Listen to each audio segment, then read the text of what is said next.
"Mom's sick, so I came instead." The receptionist blinked, thinking she'd misheard. The small voice came from a little girl, no older than 8, standing in the gleaming marble lobby of the company's skyscraper headquarters. Her hands clutched a worn-out folder, her shoes scuffed and slightly too big. But her eyes, those wide, determined eyes, held a strength that could silence a room. People in the waiting area turned to look. Some smiled softly, others frowned, whispering in disbelief. The girl took a hesitant step forward. "Please," she said, her voice trembling but brave. "My mom had an interview today, but she got really sick last night. I didn't want her to lose the chance. So I came instead." And just like that, she had everyone's attention. The CEO, Daniel Rhodes, was a man known for his iron discipline. He built his fortune from nothing, clawing his way up after losing his own parents young. His company, Rhodes Innovations, didn't have room for mistakes or emotions.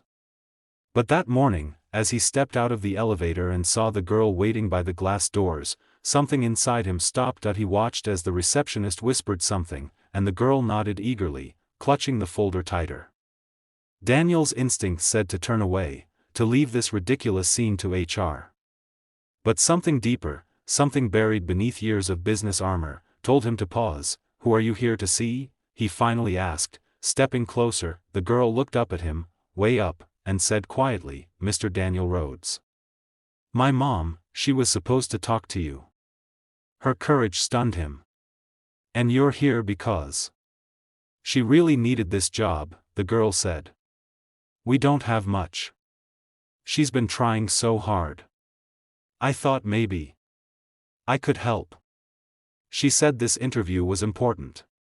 So I brought her portfolio." She held out the folder like it was the most precious thing in the world. Daniel hesitated, then gestured for her to follow. "All right," he said, surprising himself. "Let's see what you've got." The girl smiled, shyly, but with that unbreakable spark that made even the receptionist tear up a little. Inside the vast glass office, the little girl sat across from him on a chair that looked far too big. Daniel folded his hands and watched as she opened the folder and began talking, nervously, but earnestly, about her mother's designs, the ones she'd drawn by hand. "She made all of these at night," the girl explained, pointing at the sketches. "After she came home from cleaning houses. She said if she could work here, she'd finally be doing what she loves." Daniel's throat tightened. He recognized talent in those designs, real, raw, inventive ideas that spoke of sleepless nights and quiet hope. But what struck him more was the child's honesty, her desperate wish to help her mother. "And what's your name?" he asked softly. "Lily," she replied. "Well, Lily," he said with a small smile, "I have to say, this is the most unusual interview I've ever had." She frowned. "Did I do something wrong?" He shook his head slowly. "No. In fact, I think you reminded me why I started this company in the first place." That evening, Daniel drove to a small, weather-worn house on the edge of town. Lily's mother, pale and weak, opened the door, clearly embarrassed to see the CEO of a million-dollar company standing there. I'm so sorry," she stammered. "I didn't know Lily," but Daniel raised a hand gently. "She told me everything. Anne. I've seen your work." Tears filled her eyes. "Please don't blame her. She was just trying to." "I'm not here to scold her," he interrupted softly. "I'm here to offer you the job." The woman froze, her breath catching. "What?" "She did what most adults wouldn't dare," Daniel said, glancing down at Lily, who stood proudly beside her. "She showed courage. And you've shown talent.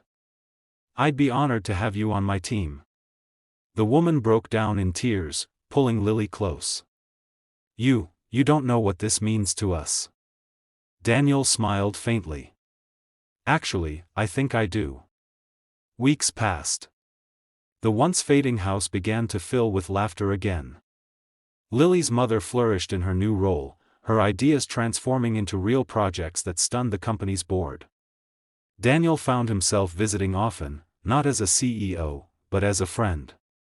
He'd bring Lily books, puzzles, and sometimes just sit quietly, letting the warmth of that small home heal a part of him he'd forgotten existed. One day, months later, Lily ran up to him, waving a drawing she'd made. "Mr. Rhodes. Look," she said. "It's our family." He looked at the paper, a crayon drawing of 3 smiling figures, Lily, her mom, and him. Underneath, in wobbly letters, she'd written "Our new beginning." Daniel's vision blurred for a moment.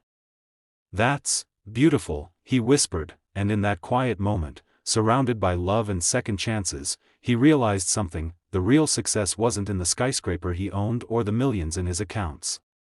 It was here, in the courage of a little girl who refused to give up, and in the kindness that brought 3 broken lives together again, because sometimes, the smallest voices speak the loudest truths, and sometimes, a little girl walking into a job interview for her sick mom can change not just one life, but many.